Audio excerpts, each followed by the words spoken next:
Girl, let me show you what I have found. It actually kind of blew my mind. So I've got a few Michigan friends on TikTok, and they've actually all been asking me if there's, any healing mineral waters in Michigan, because I've been frolicking around in the healing mineral waters of Virginia and West Virginia. So this has sent me down like a huge rabbit hole that started with this article. And so apparently back in the 1850s, mostly like up in northern Michigan, which is what I can find so far, there used to be healing minerals, spring water resorts all over the place. And not only were they said to have minerals, but they were said to be magnetic. Now, this is the first time I have come across some magnetic water, you guys. One of the state's unparalleled resources, so it was thought in the 1870s, was its healthful water. According to Styles Kennedy, MD, who published the Magnetic and Mineral Springs of Michigan in 1872, the first magnetic springs was discovered in St. Louis, Michigan, when someone discovered that his knife blade stuck to iron tubing.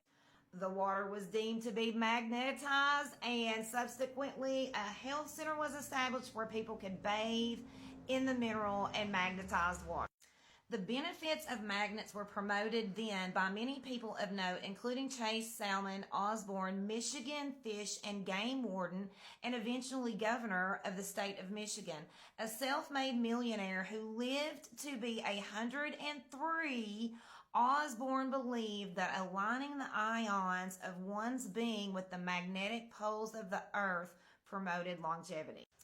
Not to be outdone in terms of magnetic and mineral springs, other enterprising Michigan frontier towns began unearthing mineral springs and found, too, that an iron knife stuck to the iron tubing. No fewer than 60 wells of water were drilled, including in Grand Rapids, Mount Clements, Alpena, Flint, Port Huron. I'll let you read the rest of those. These were really artisan wells, not the traditional mineral springs found by volcanoes. Kennedy explains, Michigan is a giant aquifer covered by sand, and it was fairly easy to find artisans' wells, where artisan springs bubbled up to the surface naturally from an underground stream in Michigan. Traverse City had two, most towns had a few. And of course, all these places are gone, and a lot of them, there's always a fire. There's always a fire. Why?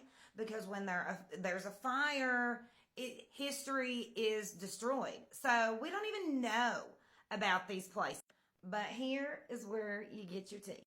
Still, nostalgic remnants of these sparkling days can be found in the Great Lakes State. The Alpena County George N. Fletcher Public Library, built on the site of a mineral bath hotel that burned to the ground in 1936, still houses the fountain donated by the Fletcher family, prominent Alpena lumber baron. Down here it goes on to tell us about St. Louis, but I haven't really found anything there yet. So, girl, I searched this library, and it is 25 minutes from you. And at this library, you will find this fountain. And so then I found this article about the fountain because there's an odor. You can smell the sulfur.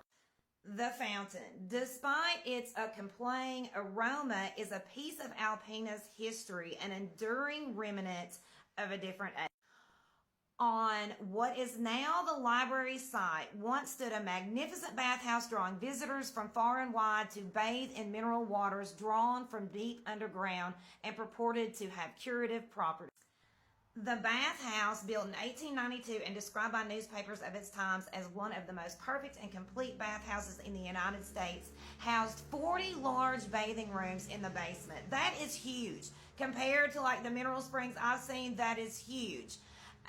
Rooms along with 3 ladies and 3 gentlemen receptions room. Water from a magnetic stream, according to news of that time, was pumped from 1,267 feet below ground, and was said to cure rheumatism, paralysis, neuralgia, Saint Vitus dance, jerking movements of the face and hands, gout, and dyspepsia. And here it's telling us about the decline of the resort.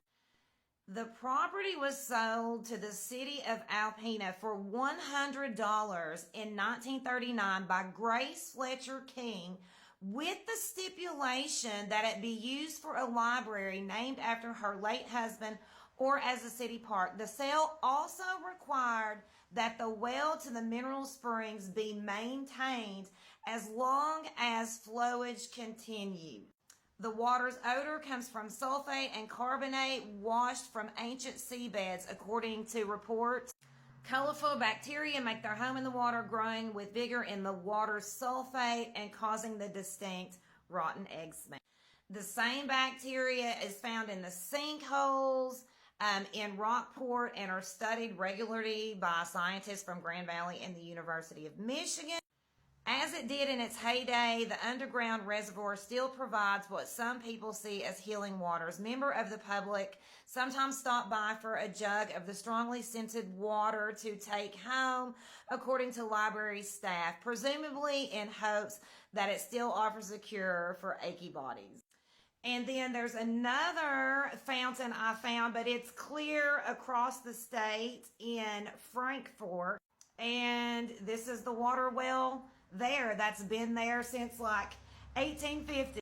Now, as far as there being anywhere to bathe, and soak in the waters, I've not found anything like that yet. But these magnetic waters, got me to thinking too, because I read somewhere that there's been like 6,000 like shipwrecks and crazy stuff go on up there in Lake Michigan. And there's apparently like a Bermuda Triangle in Lake Michigan. So it's like, I wonder if this magnetic water, has caused all these ships to disappear. And they say there's been UFO sightings there and everything. So yeah, mineral magnetic water. Girl, you got to go try some. You got to go try some of this.